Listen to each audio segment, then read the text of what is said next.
Let's start today's discussion with one clinical case scenario. This is a case of 62-year-old female. She had history of on and off dyspnea for about 10 years. She was former smoker and had history of significant biomass exposure.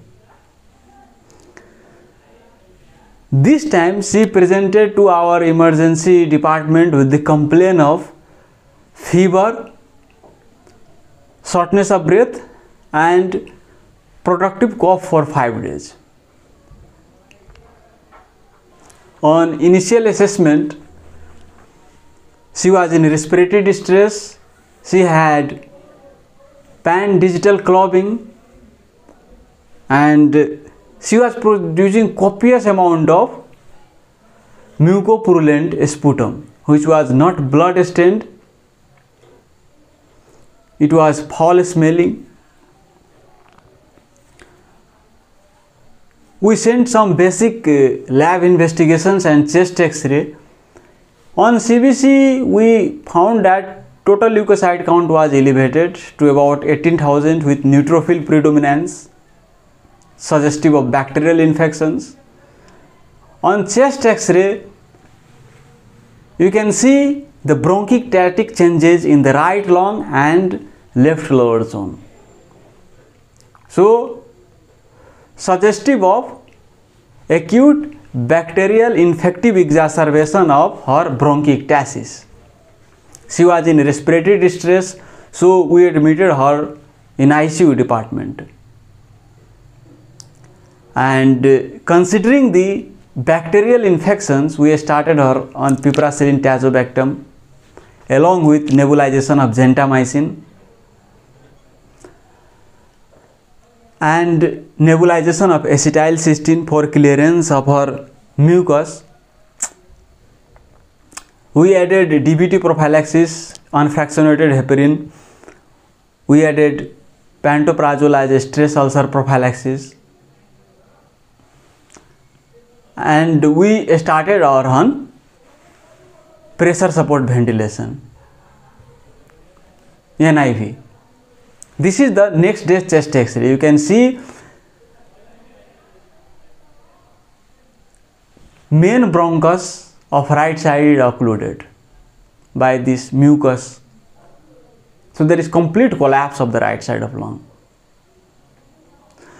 So we encouraged her to sleep on left side, left lateral side. So what happens that on sleeping on left side, the right chest comes up and whatever the secretions, those comes into the main stem of the bronchus, trachea and can be coughed out.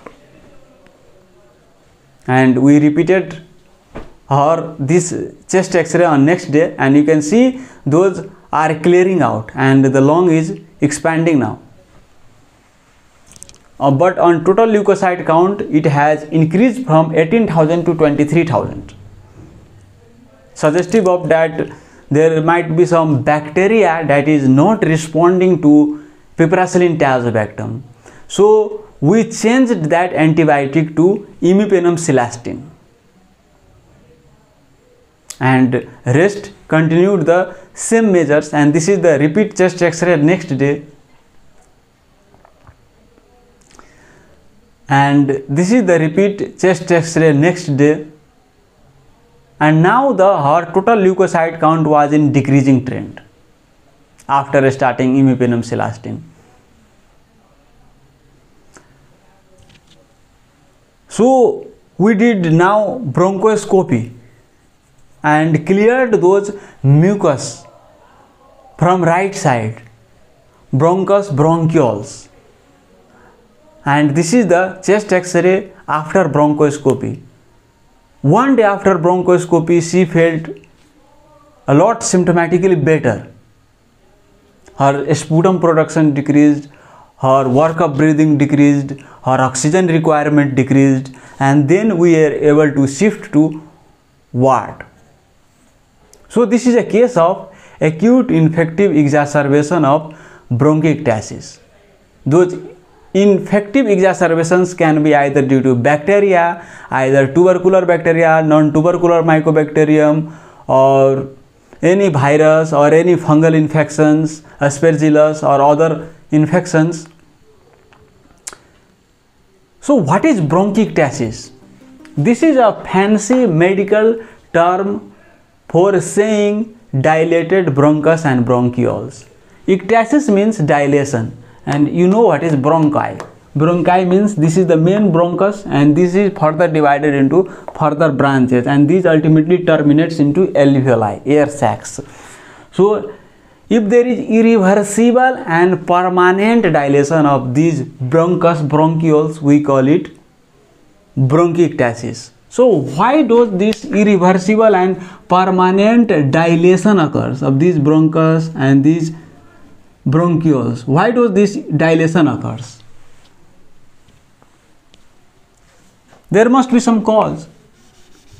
So the cause is obstruction. When there is obstruction inside either the lumen, or if there is any lymph node or any growth, lung mass compressing from outside, and if this lumen collapses due to compression from outside or either due to endobronchial tumor, foreign body, then what occurs?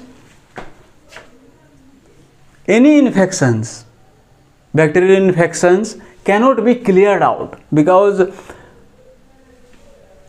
mucus, with the mucociliary clearance, if there is any infections, the body naturally tries to expel it out with the cough. But when there is obstruction, the infection becomes trapped, and infection further incites obstruction. Infection, obstructions, and with this ongoing chronic inflammation, these walls becomes damaged. And when this wall becomes damaged, there is dilation of these walls. That is bronchiectasis. So when it is involved in one segment or one part, then it is called focal bronchiectasis. But when it is involved diffusely, like whole this lung, then we call diffuse bronchiectasis. For example, in our case, it was involving whole right lung and lower part of left lung. So it was diffuse type of bronchiectasis. In what condition diffuse bronchiectasis occurs? You know that in any obstruction, endobronchial obstruction, or outside any mass compressing the bronchus causes focal bronchiectasis. But what are the causes of diffuse bronchiectasis? Like if there is an immunodeficiency, either congenital or acquired immunodeficiency syndrome, or if there is alpha-1 antitrypsin deficiency, cystic fibrosis, Cartagena syndrome, defect in mucociliary clearance, any problems in defect in mucociliary clearance, then there is high chance of diffuse bronchiectasis. Systemic conditions like Sjogren syndrome, rheumatoid arthritis, sarcoidosis, in those conditions also you can get diffuse bronchiectasis.